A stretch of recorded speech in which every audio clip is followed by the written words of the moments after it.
Are we asking entirely the wrong sort of questions? The moment humans became sapient, they also developed inquiring minds.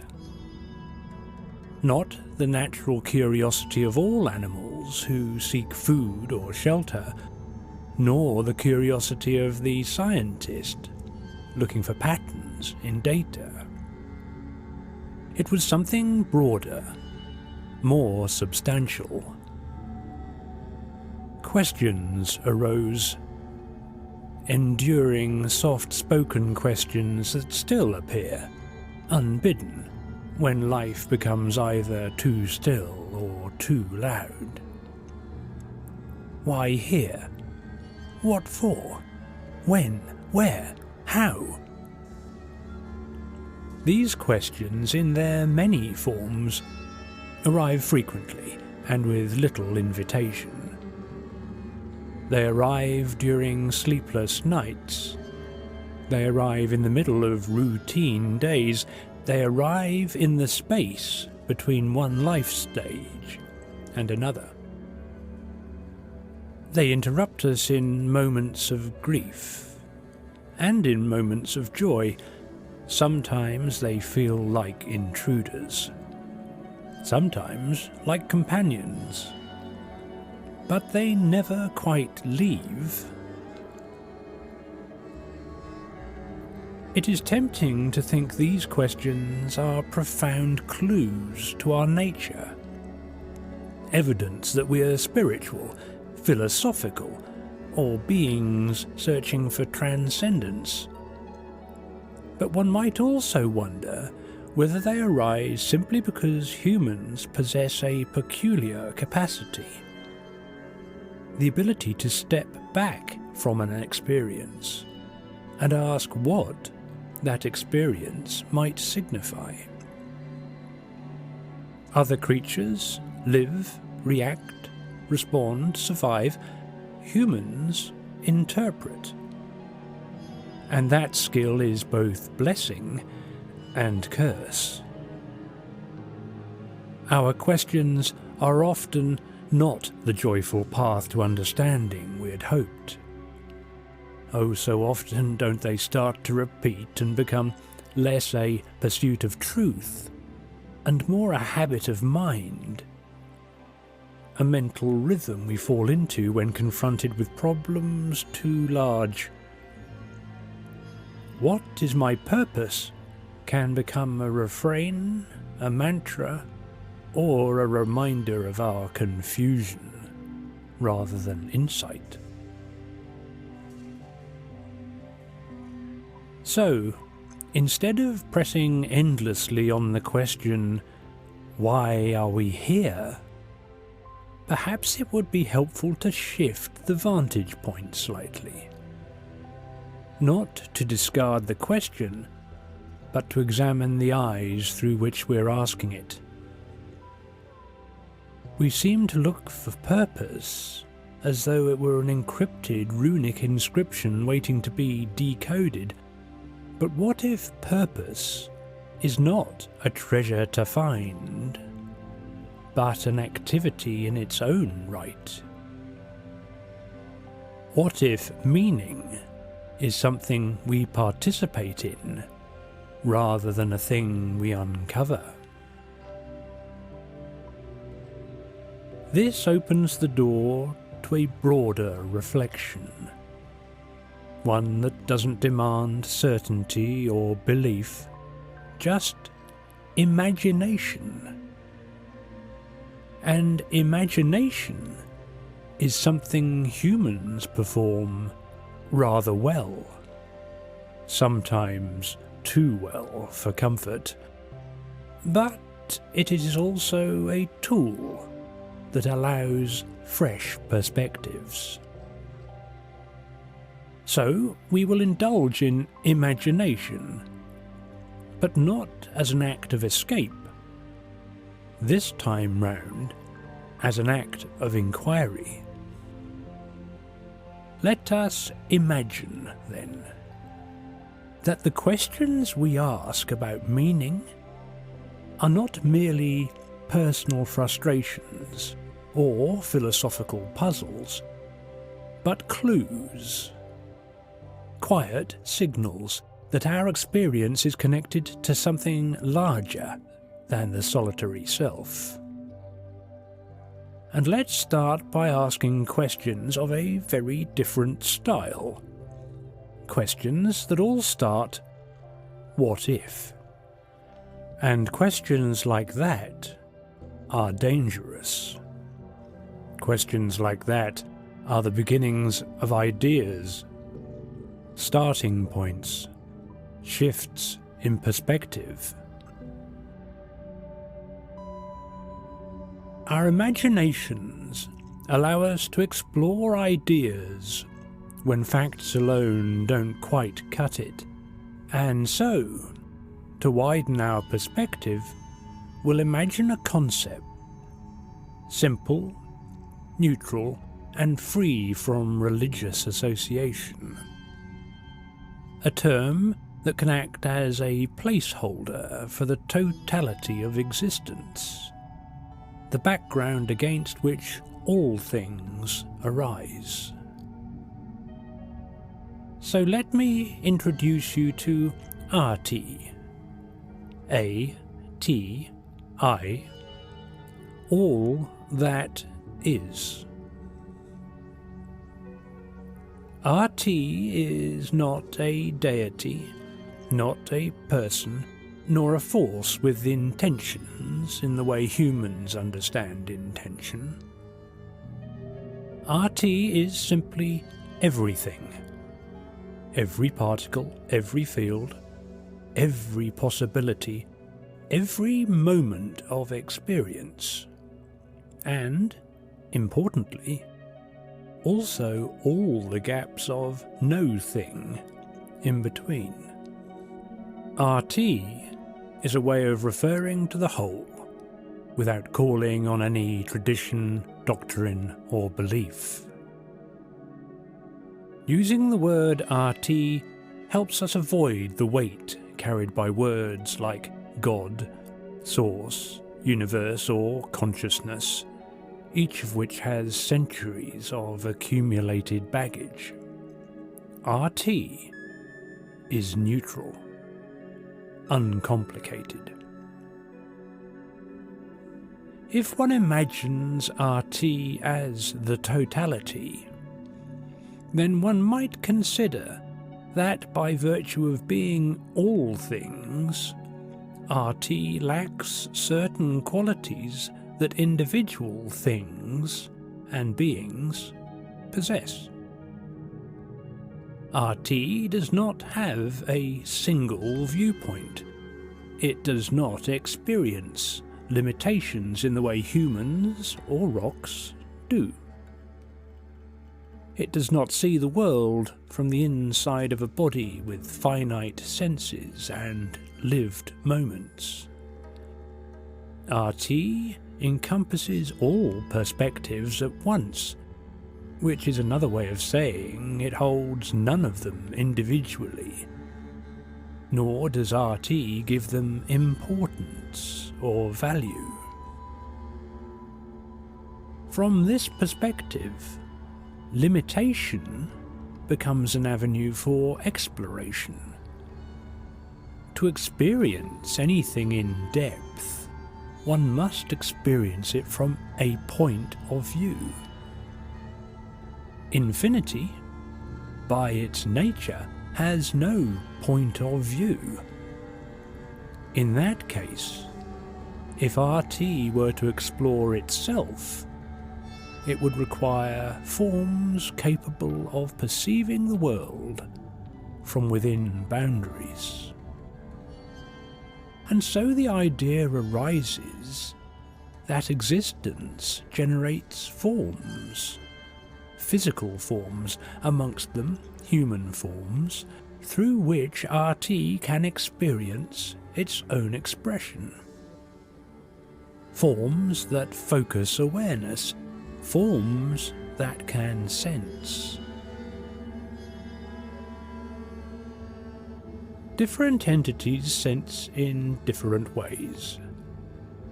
Minerals respond to heat, pressure, and chemical influence. Their perception is deep and slow, operating on scales humans rarely consider. Plants sense vibration, gravity, light, and subtle environmental information. Their awareness is neither animal nor mechanical. It is relational, adaptive, and constantly adjusting. Animals sense through comparative clarity: sight, sound, touch, taste, smell. Their lives are built around stimulus and response, instinct and survival. And humans? In addition, humans sense not only a world, but a meaning of a world. Humans interpret experience, reflect upon it, remember it, anticipate it, and imagine what is not yet present. Humans hold emotional textures that cannot be measured in physical terms alone. Affection, regret, longing, wonder, uncertainty. If RT were curious, in whatever way curiosity could be attributed to the infinite, such experiences would be unique. They would offer a kind of data unavailable to stars, stones, oceans, or plants. A way for the infinite to explore the particular.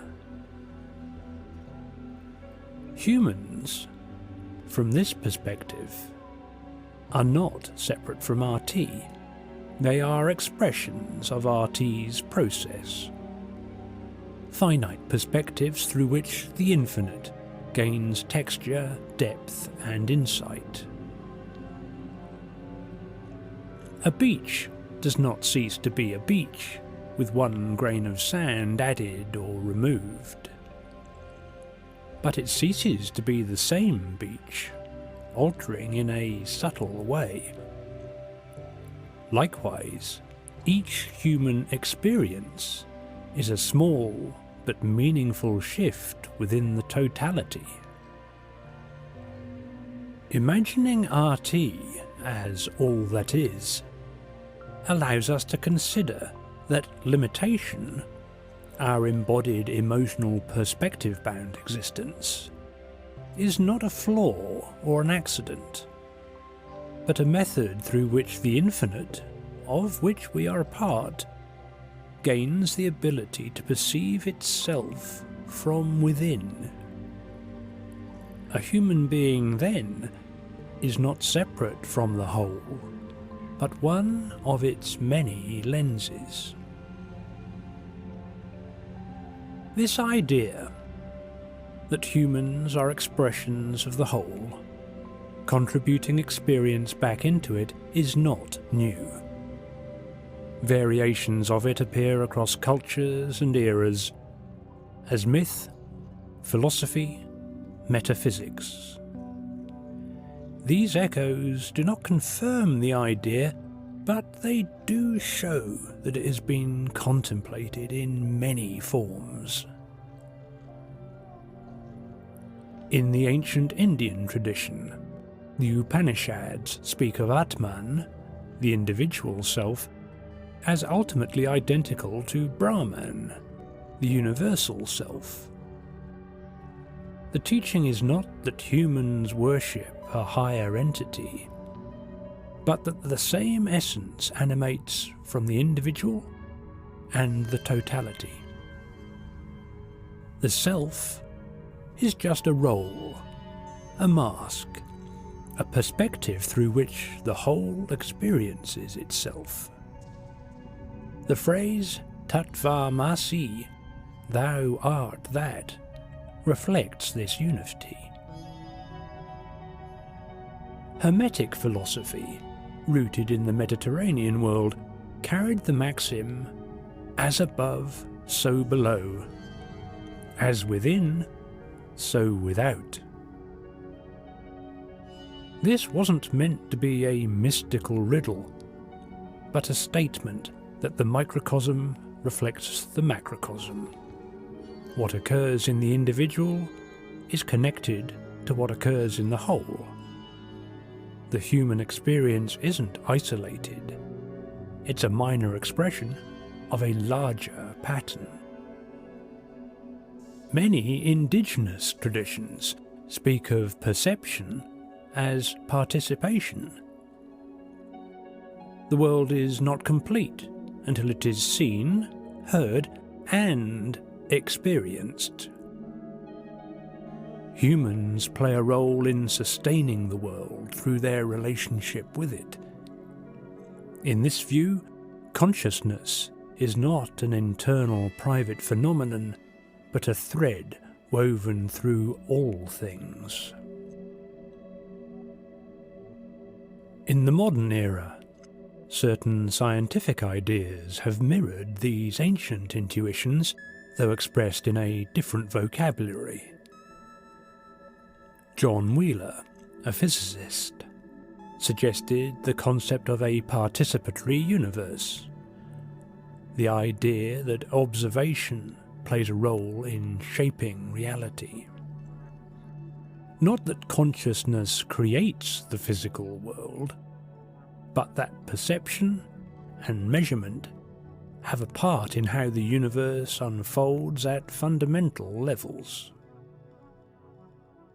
And in philosophy of mind, panpsychism, basically the concept that everything is connected, panpsychism proposes that consciousness is a basic feature of existence, not a later biological byproduct. While it does not equate stones with human minds, it does suggest that experience may be woven into the fabric of reality itself.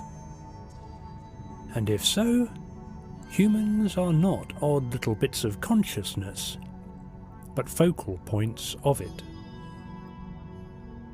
These references, ancient and modern, do not offer proof, but they indicate a lineage of thought that the human viewpoint may be a localized expression of a larger field, that our experience may be part of something more comprehensive, and that the boundary between the self and the world is more porous than it appears. Across time and culture, variations of the idea appear that the individual participates in the universal, that consciousness may not be isolated, and that human perception may have a significance far beyond the personal. These echoes form a background for our consideration of the closed loop. We'll allow our what-if question to continue for a while, and say that if humans are expressions of RT, all that is, finite perspectives of the infinite, maybe their experiences serve a role in the larger whole. Not in the sense of serving a purpose imposed from above or outside, but in contributing to the unfolding of RT's own self-exploration. Experience then becomes a kind of data. Human data. Human data, however, is not numerical. It is not merely sensory input, it is layered, textured, and deeply subjective. Joy, grief, affection, fear, confusion, beauty. These are experiences that arise only from a conscious perspective capable of reflection. A star burns, but it might not reflect on its burning. A river flows, but it might not ponder its journey. But humans do, not only about the star and the river, but also of themselves. Human experience is therefore distinct, a mixture of sensing, memory, imagination and emotion. It generates meaning. It produces insight. It creates stories. And each of these elements contributes something that no non-aware entity can. From this perspective, humans function as experience sensors. Each life presents RT with a particular angle on reality, an internal view that cannot be replicated by any other. Every human life, then, is a unique stream of experience, flowing back into the whole. And this forms the closed loop. Life arises from RT. RT experiences life through individual beings. Experience returns to RT, altering the whole. The whole, altered, gives rise to different forms, new experiences, new perspectives. This loop doesn't depend on belief. It is a conceptual model that allows one to see human life not as a solitary endeavour, but as a contribution to something larger. It suggests that every emotional response, every insight, every moment of awareness adds texture to RT. It also reframes purpose. Instead of asking, "What am I meant to do?" one might ask, "What if I am experience? And what does this experience bring into the whole?" It shifts the focus from seeking external meaning to seeing the value of the lived experience in its own right. This does not diminish our own purpose or ambition, but it does place them within a wider context. If human experience contributes to all that is, then every moment of awareness is significant, not because it fulfills a predetermined role, but because it adds to the richness of the whole. Each life becomes both a private journey and part of a collaborative exploration. Okay, I hear you ask, so what? Well, let's bring our thoughts and imaginings together, shall we? Maybe our capacity for meaning is not a flaw or a cosmic accident, but a feature of how RT explores itself through finite forms. And this reframes the central question. Rather than asking, "Why am I here?" one might ask, "What if RT is learning through my presence?" We then shift from searching to participating. Stop feeling separate to recognizing continuity. Cease worrying about purpose and recognize that purpose can be woven into every moment of experience. And this is only the beginning. Next time, we will move deeper into the history, myth, and philosophy of some of these ideas. We will explore how different cultures have imagined the relationship between the individual and the whole, and how these imaginings shape our understanding of what it means to be a human being. For now, though, we shall let the question rest gently, asking, what if your life is not only yours? What if you are all that is RT, seeing yourself from where you stand?